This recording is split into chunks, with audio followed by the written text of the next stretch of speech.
All right, welcome to another video. My name's Josh, and I'm here with Shawn Sodman. running for Mason City Council.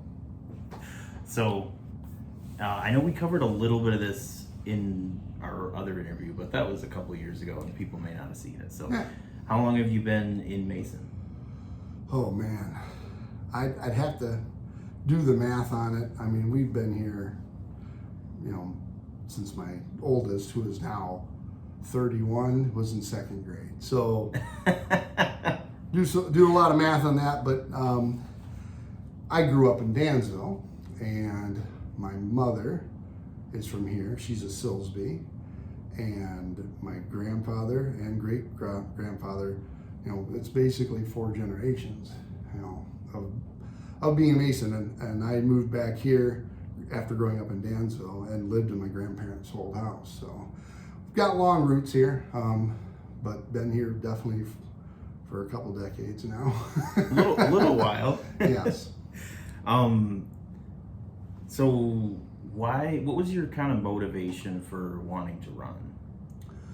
Well, I was originally going to avoid this cycle, like the plague, really, because everyone's worked up, everyone's very emotional about the whole subject matter, data centers, and when you go to city council meetings, there's a lot of angry people, and understandably so. It's definitely something that's very emotional for a lot of people, and so I was going to avoid it like the plague, but then at one of the city council meetings, I kind of lost my cool when I spoke.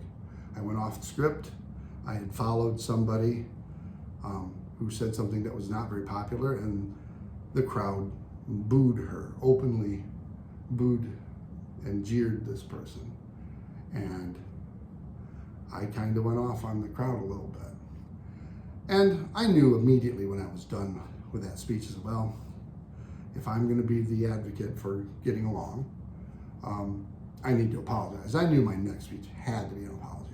I mean, who's going to take somebody seriously about trying to get along if I myself can't do that?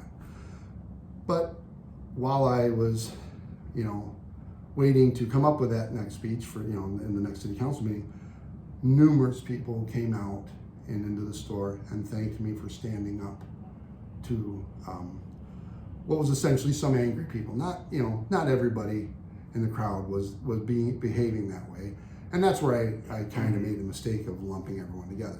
But that outpouring of support, even though I knew I had to apologize for how I handled it, made me realize that there's way more to this city and this town than those that are just going to these city council meetings. There's quite a few people who just don't go because of the negativity and the negative energy at these city council meetings now. And that doesn't mean they're for data centers by any stretch of the imagination. They just don't like the way that some have been conducting themselves. And I wanted to be, once again, try to be that voice of reason that no matter how you feel about these things, first and foremost, we need to treat each other respectfully, as has been my stance for the last 4 years. Yeah, and you've said take the high road, as you can't always control what others do, but you can control how you react. Yes, you can only control how you react if you are in control of your emotions. And when you do make a mistake, like I did, the most important thing to do is not double down on it. Say, hey, yeah, no, that was wrong. And I know that it's kind of that natural reflex to be defensive of your own actions. But that's where we as a society kind of lose ourselves. We double down on things that we wouldn't tolerate from other people, rather than say, you know what, I made a mistake, I'm not perfect, and I hope to do better from it and learn from it. And I think more people need to be able to do that. Yeah. In 2024, you said you were running to bring civility to the council. Yes. And that the biggest challenge is respectful communication when we have different ideas. Why do you think civility has broken down so much recently? Is it fear, frustration, and how do we repair this? It is fear, clearly. And people do fear generally what they don't understand, and sometimes even those fears are based on reality. Let's just say the data centers. There's a lot of information out there, depending what you focus on, that say they destroy water or they cause cancer. And if you believe those things, then yeah, you're going to be absolutely terrified and angry that anyone would even consider bringing it there. So that's some of it. And I think the civility is being able to stop and listen to what another side is saying, and realizing that our stance isn't necessarily the end-all be-all. No one has, and I think we might have talked about this in the last time we spoke, no one has a crystal ball to know for sure the end result. There's studies, there's proof and evidence on all sides of an issue. For each individual person, when they make their decision on something, they're focusing on one particular part that's most important to them. Obviously, anybody who's going to live near this data center, that's all that they need. They don't need anything else. They don't. It doesn't have to cause cancer for them to be bothered by the noise or not being able to see the fields anymore or the sunset. They're afraid they're going to see a building and they're going to hear a hum that's going to be annoying to them. That's all they need. I mean, and I understand that frustration. I think that the challenge is for people to be able to listen, understand, and empathize with that, and also be able for those people who are afraid to maybe listen to why maybe someone else might not share that fear. I mean, even if they can acknowledge it, because I like to think of like we talked about, like the water. I don't fear the water running out, because I know that the examples that have been brought usually are like different than what the city of Mason is set up to do. They talk about draining aquifers. Well, yes, if they had their own well, they might be able to do that. But this particular one, if it is as rumored or whatever, discussed, would have a closed loop system. It wouldn't use as much water. In fact, it would use less water than the Gestamp. So there's another side to every story, and the cancer ones, I think it's an extreme case, and I'd have to see the actual studies, but from what I understand, it's one case where some certain chemicals that were in the farmland had gotten into the drinking water, and I don't even know how rampant that was at that particular place. But I know that there's two sides to every story, and people need to do, I think, a better job of realizing that just because we think of one thing and what we believe in is an actual example, it doesn't mean there's another side to the story. Absolutely. Sometimes when you're in a city council meeting, it can automatically feel like the people are the underdog in that situation, looking up at the council members. But our government is structured where it's the people are supposed to rule and run the government. Yeah. So we live in such a performative society because of social media and stuff. You'll see clips of somebody in the Senate really owning the other side or whatever, and then they go off and just kind of vote together anyway. So it's just for the clicks. Yeah. Do you feel like in a way people are maybe during the public comment just deciding to like berate the mayor and then post the clip on TikTok? And yeah, I mean, I do think that there are people that come to these city council meetings to further their own agenda, whatever that may be. There are people that are, I like that term, performative. That's not to say that they don't genuinely believe in what they believe. No, absolutely. But no, there are, and the problem I see with the public comment and such is that it is kind of a high energy area, and it can be intimidating to speak, especially if you want to kind of defend the council at all, lately. I'm one of the few that actually do, and like I said, it was scary to do at first until people came into the shop and thanked me for doing so. So that's where I knew that's like, even if it is scary and risky. Any business doesn't want to get involved. They want to stay that neutral as possible. And generally I do. I'm not ever proclaiming to be pro data center. I think we all should reduce our use of it in the first place. That's where I I'm not trying to, I hesitate to even use the term shifting the blame, but we need to accept our role in the demand for these data centers. And when you consider that Meta, which is Facebook, is the number 4th user of hyperscale data centers, we need to consider, when we're posting online, how is that, what are we really saying? It's a mixed message. And I know that some of them have said, well, we're not against data centers, just not near us. And to me, that breaks down into 2 possibilities. If you believe the worst of the claims, that they cause cancer and they destroy water, but you just don't want them near us, that's a horrible hypocrisy. Oh, yeah. I never thought about that. It's a horrible hypocrisy. So it's worse. We should be against all AI data centers. Now, that's not to say that the other camp was, hey, okay, we don't really believe the worst of it. We just don't want to be near one. And okay, I can agree to disagree on that. And I wouldn't even disagree on it. Nobody wants to be near one. I understand that. But treating people like they are poisoning your local water well because they want to let a data center in, that is, they're being treated and they're treating people in that extreme way when, that still is not necessarily proven.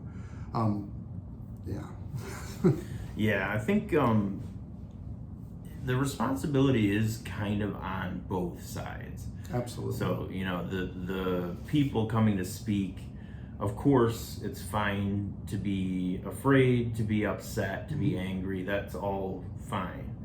And on the other side, with the council members, it's okay to be frustrated or whatever, you know. But I feel like the public kind of expects that the council needs to do 100% of repairing everything, and it really is, it's both sides.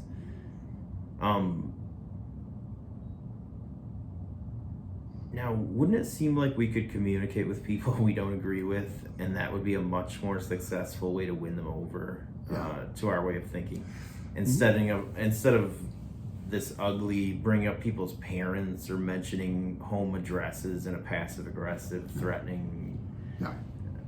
And I find that honestly, if we are able to talk one-on-one with people, it's generally nice and pleasant. You can talk to people when you don't have a crowd there to even subconsciously create that performative response. Like you feel you get worked up and you get worked up in energy. If you're able to take even the angriest people and say, hey, look, let's talk one-on-one, and I think that's a much better way of doing it, and which is unfortunate because that's not government. That's not the city council's, format. I mean, one-on-one. Now, that being said, Mayor Whipple has gone on record saying he would meet with people one-on-one, and I know that for a fact. I tested that years ago. When I very first started coming to these things, I said, you know what? I reached out to say, would you sit down and meet with me? I want to get your side of the story on this particular stance of yours. And he did. And while I still walked away from that meeting, I didn't change my mind on my stance. I understood where his stance was coming from. And I realized we both have valid points. And at the end of the day, that's when you can respect someone and agree to disagree. And that usually can come out from most conversations. But in the environment of the city council chamber, where it's just that council has to sit there and listen for sometimes 2 hours to people, they don't really get a chance to respond. And then at the end of the meeting, by the time they can respond, a good third of the people have already left. So they can't even, we hear that they're not listening. I've always felt if they aren't actually listening, then the member reports and the manager's report would be nothing. But it's not. They go on for 20, 30 minutes answering most of the things that they could reply to. But again, by that time, a third of the crowd's left, and some of them are even walking out in the middle of when they're speaking, more disrespectfully. And again, not everyone. There are definitely some people that stick around through the whole thing, and I get it, and I don't expect people to have to stick around. I know that in this last meeting, there was a young mother that was sitting in front of me, and she was really engaged with it, and I feel she would have actually appreciated being able to stick around to the end, but her kids were over it. Being kids. They were ready. They were ready to go home, so she had to leave, and I felt bad for her because it's like I knew that she was going to be able to, because she was really engaged in it, and I felt that she would have been able to get some of the answers that she was worried about. And that's not to say the council has always addressed every single issue. In fact, I have gone on record several times speaking at that podium saying, okay, here's a few things that I think that some of the people are concerned about, and I've reiterated it and asked for more direct answers. But again, yeah, I guess I've kind of gone off a tangent now. That's okay. And lost track of my train of thought. Do you have any ideas as far as incentivizing farmers that might be approached to sell their land, to kind of motivate them to stay and keep farming? Because it seems like in one breath people are saying preserve farmland, support the farmers, but then the second they find out they're approached by a data center, they're saying you're a turncoat. That certainly does seem to shoot their own argument in the foot. Wouldn't Why would you want to stick to around? Why would you, after being called names and told a traitor, why would you want to stick around? Right. Yeah, no, sadly I don't. I mean, and the bottom line is, and nobody likes this, and I don't support this. It's big money coming in, life-changing money that a lot of people I know wouldn't be able to turn down. And it's like, they're not trying to be bad, they're not trying to be evil, or it's not that they hate the city or anything else. It's just, it's life-changing money. And it's hard to compete with that. I don't think there is a program that we would be able to, as a local authority, put anything in place that could touch what they're coming to bat with. You could do a GoFundMe, but good luck. I mean, you're just not going to be able to save them all. And on that farm note, I know that everyone's, they're worried about farmland being gobbled up. It's a very small percentage that actually is doing that. I mean, they throw numbers around like acres and stuff, just like they throw water around, the gallons of water. But it's a very small percentage that's actually getting eaten up. And there's a lot of percentage of farmland that is just abandoned and not even used anymore. Our population is now heading into a shrinkage. And that's not to say, oh yeah, well, that it makes everything okay. No, that's not what I'm saying. I'm just saying I think fears of losing farmland that we won't be able to feed ourselves, we're not even close to being, to doing that. Yeah, that's a good point. So a little change of course here a little bit, but absolutely. On Goodreads, you credit repeating fourth grade so you could hear the voice of the Dawn Treader again. Yes. Is there a Narnia lesson that you would possibly bring to city council? Man, there probably is, and I know if I were able to, it'll probably hit me at like 2 a.m. tonight. Yeah. Oh my gosh, I now have the perfect thing. But being able to repeat the fourth grade or having to or needing to, with the best teacher I ever had in my life, definitely inspired me to do my writing. And my writing has all kinds of messages within it, and most of them, the Runefeld series, it is about being against hate and not judging and learning both sides of the story. My science fiction ones has a different theme to it, but yeah, the Runefeld one, which is heavily influenced by the Chronicles of Narnia and then the fantasy that just really was big in my life throughout my childhood, and I just never thought I would be able to write. And then now with spell checks and I had really intelligent friends that helped me edit the books and such, I was able to make that happen, and I'm just thrilled that I was able to. But as far as Narnia analogy. I mean, I do know that C.S. Lewis was big against industry growing. It's well documented that he and Tolkien were friends and were anti that industrialization of the world back then. And so I guess as far as Chronicles of Narnia goes, there it would be. I mean, perfect with today's message. So I guess I did come up with it. I did come up with it before 2 a.m. When it comes to writing, because I write, I haven't gotten anything published yet, but it can be very tedious. Do you think that would help you if you were to, you get the packet and you got to read through all that information? That's kind of tedious too. Oh yeah. Sadly, no. I don't think it would help me with the reading or the tediousness of that. And the downside is for writing, when you write something, you go back through and do it again. When you have to answer questions on the fly, kind of like this, you can't go back and edit it. Once it's out of your mouth, it's going to be out of your mouth. And then, so no, it's probably a detriment, because I'm probably already regretting I ran out of, the few bumbles I've had already. But, I mean, again, go back to that, hey, we're all human, we're all going to make mistakes. Oh, absolutely. and we can't take ourselves too seriously.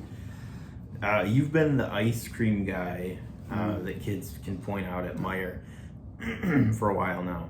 Have you ever gotten something kind of profound from, a little kid with chocolate on their face? Well, I mean, I've definitely seen a lot of cute kids when they get their first ice creams and such, and like, man, so you're like, oh my gosh, I wish I could just take all these pictures and post them. You could have a collage of all these kids with these cute little chocolate, or Blue Moon or Superman or whatever, all these colorful things. Yeah, it's great. And no, I've definitely been very blessed, to be in this town, to be in the position I am, and very thankful to have that, because retail's rough. Retail can be, but when you're in ice cream, generally you get positive people. Most of the time, you're not coming in to get ice cream in a bad mood. Or if you were in a bad mood, hopefully the ice cream makes you in a good mood. That's true. Very rarely does it happen where, and that's not to say you don't get, somebody who's really just having a bad day and whatever. You can't help that. But no, I'm very fortunate and love everything about this community, and being able to be the part that I am in it. You told MSU News that you love pulling all-nighters for community events just to give people a bathroom and coffee. Mm-hmm. Going the extra mile to serve the community doesn't seem like it's very foreign to you. No. Is that the same attitude you would have for preparing for council meetings and dealing with the public? Yeah, no, and I am, again, very fortunate that my shop, and when I'm there, I'm actually very accessible, generally during the day. I've had people come in and ask me my opinion on things, or, hey, can you tell me what's going on with this? And, I always tell them, I don't know everything, but this is what I understand about it. I try to give them the good and the bad and the ugly about everything. And I always try to tell people, like, hey, please don't mistake my observation as an endorsement for it. I may be selling something that's kind of bleak, that, hey, maybe we don't have much of a choice about like data centers and such, but that doesn't mean I'm like, yay, data centers. Yeah. It's more of, I'm just observing that I don't think the odds are good. But being able to have the shop and have people come in and talk to me and ask me questions. I've been stopped in the street, hey, what's going on with the four-way stop when they were doing that? Or, and they'll ask my opinion on all kinds of things, and I'm just very happy about it. And I had one older lady that come in and said, you have a lot invested in this community, and now the whole community too. And then she asked me my opinion on certain things, and I was like, well, thank you very much. And I try the best I can to give as neutral and as informed as I can. But I think that's an advantage that I have, to being able just to be available. Yeah. And like we talked about earlier, a lot of people, I've met with council members and planning commission commissioners before, and they're very accessible and willing Yeah. to, Oh, yes, to talk to absolutely. you. And yeah, I feel like that's even you seem even more accessible because you just show up at the shop. Well, I'm just there. Yeah, everyone will be willing to meet with you, and I'm sure every council member. I know John DeRocha personally, and I know you can find him downstairs here. You can find him downstairs almost every morning, and I know that he would be more than willing to meet with people, and I know the mayor has put that out there too. So you saw a for sale sign or for lease sign on Turtle Tom's one winter and had a deal in a weekend. Yes. What did that quick decision teach you about risk that you would bring to city council? Sometimes if you just get that gut instinct, sometimes you just go for it, and that's what it was. It was like, oh, this is the opportunity, and I haven't ever regretted it since. So yeah, and I don't know how that translates to running. I think for me, I guess the running was one of those things. Like with that final decision, like, you know what, there are a lot of people that still want me, even if it may not be the vast majority or anything, and whether I win or not isn't as important as at least being there and offering myself as an option to those people that wanted me to do it. Certainly running isn't something any business owner craves, Oh yeah, I want to make people mad at me and my business. Right. That is the last thing anybody wants. But again, Mason is such an understanding and open-minded community. Even if there are some people that will call for boycotts, the vast majority of the people can agree to disagree, and that's what I love about this city the most. Yeah, and that really makes no sense. It's like you really want to you're mad at someone, so you're gonna run a business out of town. Like that hurts the city. Yeah. Somebody posted just today about they wanted me to ask about the old shoe store and flower shop. Great places for new businesses if cleaned up. What would be kind of a plan to attract businesses to come in? So it's a great question, and this is one of the things that I was very big about, trying to incentivize essentially abandoned places to become active. What I found out in my quest to get those answers is they're owned by people. They're not owned by the city. And if these people aren't going to sell it to somebody else or develop it, it is very hard, if not impossible, to make anybody do that, which sucks. I would love to be able to, like, all right, here's the program. You either incentivize this or you get penalties, but then you got to be careful with that. It's like, then is it making it harder to actually get them to develop it? I am right there with that person. That was one of my biggest things years ago. If you were to ask me 5 years ago, I was one of those people who say, I do not want to see a single new development until all of the vacant and old development or run down is redeveloped. Let's redevelop first before there's any new development. And then I started finding out, you're really not allowed to do that. You can't. It's hard to do that. So if something was owned by the city, you could absolutely, the city could have control and sell that or give it away or whatever. But if it's owned, as my understanding is all these are owned by people, you can't tell them to do that. And without throwing a ton of money at it, which the city doesn't, we wouldn't have to do. We don't have. So I hope that answers their question. I mean, that is one of the issues that I was very passionate about.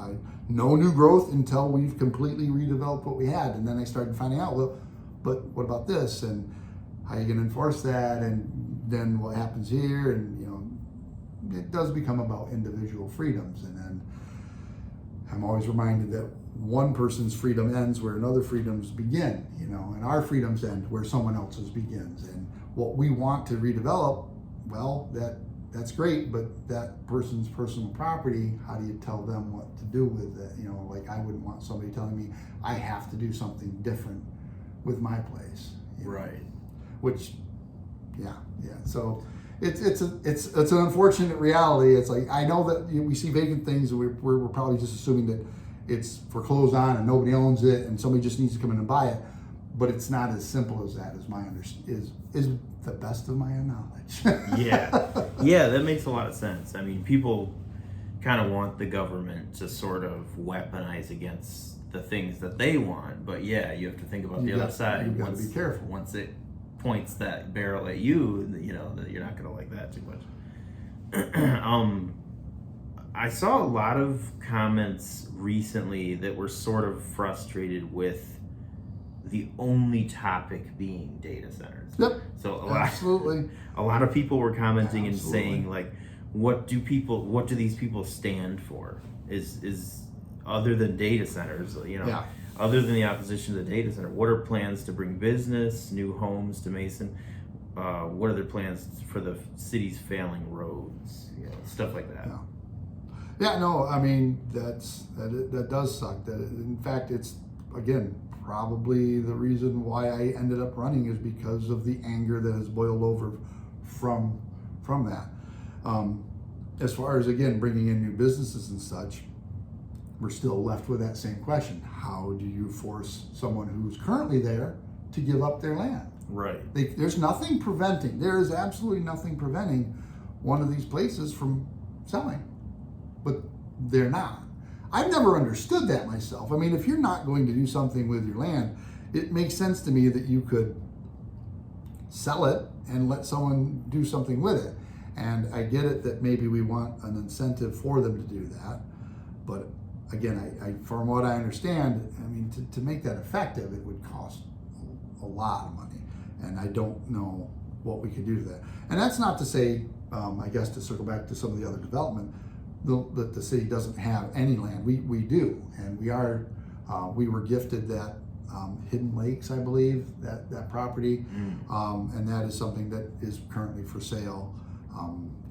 People jumped all over. Oh, they're giving it to the data centers.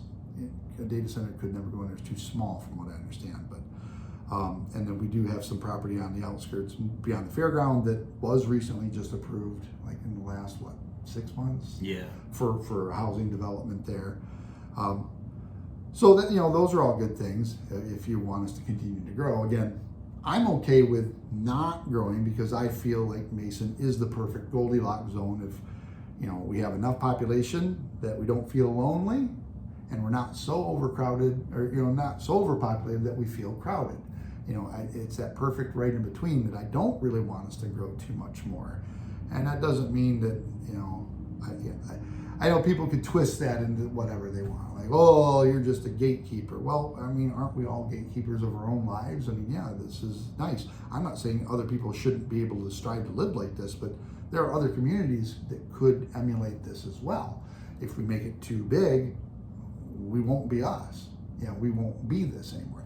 And I share that empathy and sympathy when it comes to the anti-data center movement on that aspect of it. Again, my observations are, though, there's a limit on what you can and cannot control of that, and I think that's where the anger is. But yeah, no, I would like to see more redevelopment if possible. Again, I don't know how that is possible, and maybe I will definitely learn more. I mean, I'm sure there are other points of view from people who have been doing it far longer than I have. And I am sure that they do know some things that I don't, and I would welcome that knowledge and incorporate it. And maybe that is something that we can do in the future. Here's another kind of off the wall thing to prepare you. I love off the wall things. If Mason City Council was a fellowship on a quest, what class do you see yourself as? Cleric. A healer. I have tried from day one to get people who are not getting along on the council to heal the wounds. Always have been. I try to heal. And that's the most important thing for me. I mean, again, I don't care how you feel about certain issues. we just have to treat each other kindly over it. And yeah.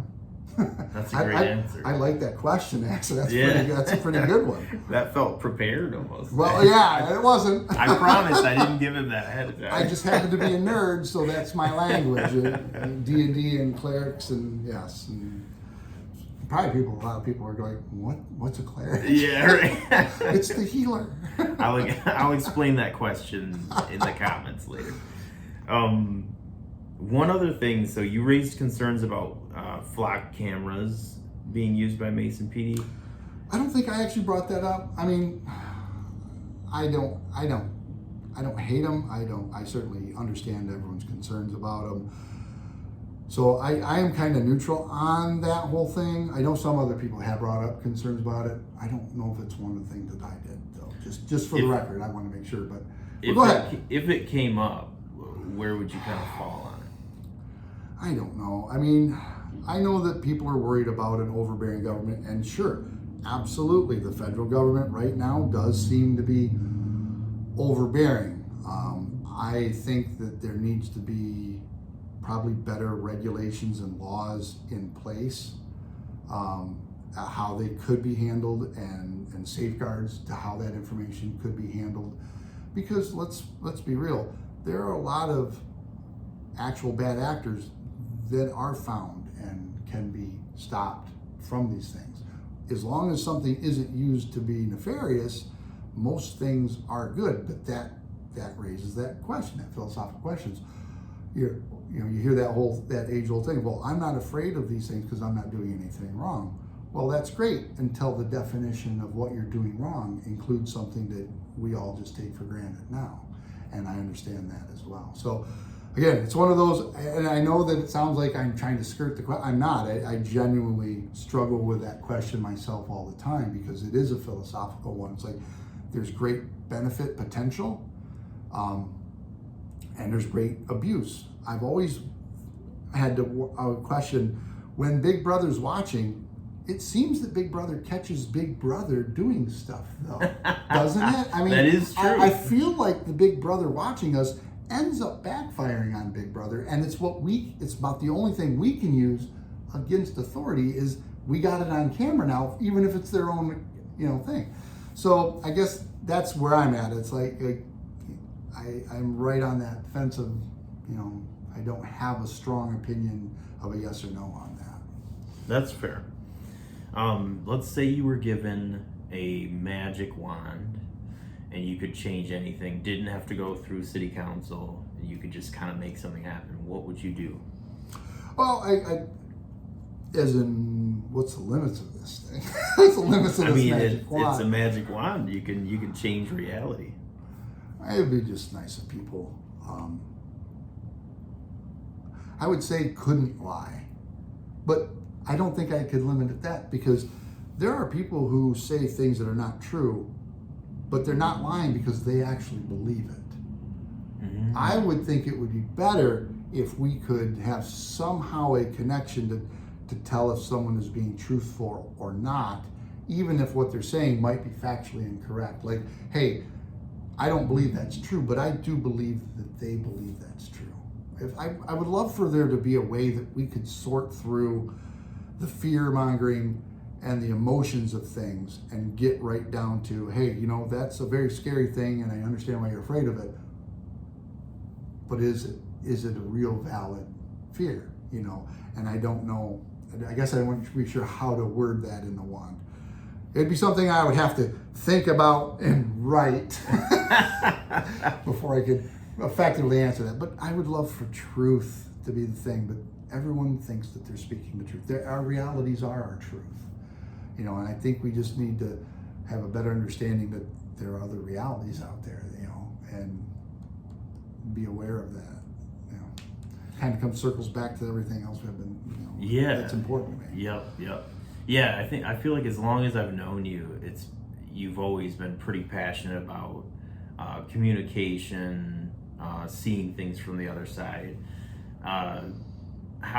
With the kind of the structure of city council, where there's the public comment And then at the end, if you wanted to address things, so it's not really a back and forth. Yeah. Would you be open to like more like a town hall?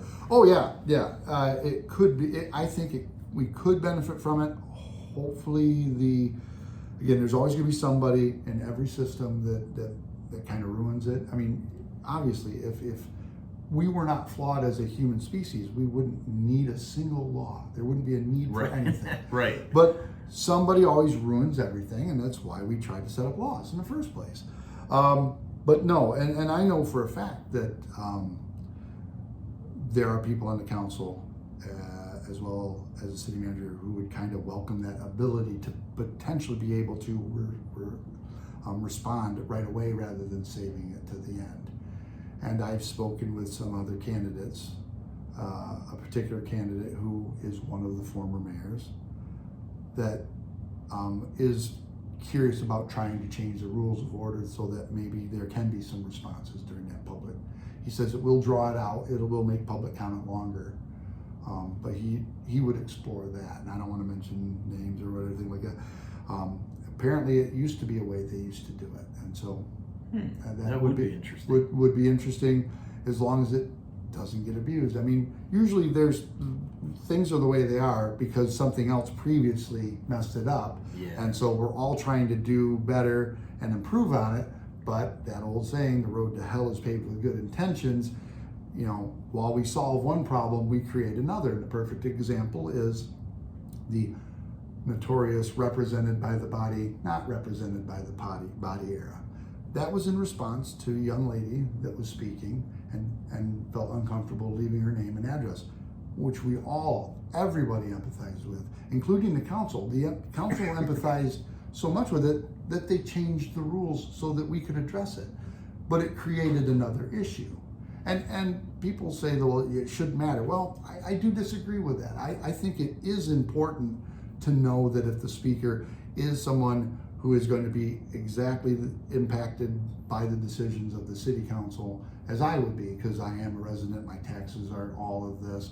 You know, I think it's important to note that level of connectivity. That's not to dismiss the ones who will be affected outside of the city as well. But I mean, I think it is an important distinction, because there is a difference between someone who's living in the city, maybe someone who's just outside the city who's still affected, and then someone who's not anywhere near from here and is literally coming to beat their drums and stir up trouble. You know, outside, truly outside, not living within Mason, because we have that. And you know, and it's important to know when someone's a candidate who's coming in here to speak. Mm-hmm. You know, but well, I appreciate you sitting down and being open, willing to talk. Yeah, absolutely. Thank you very much. Thank you.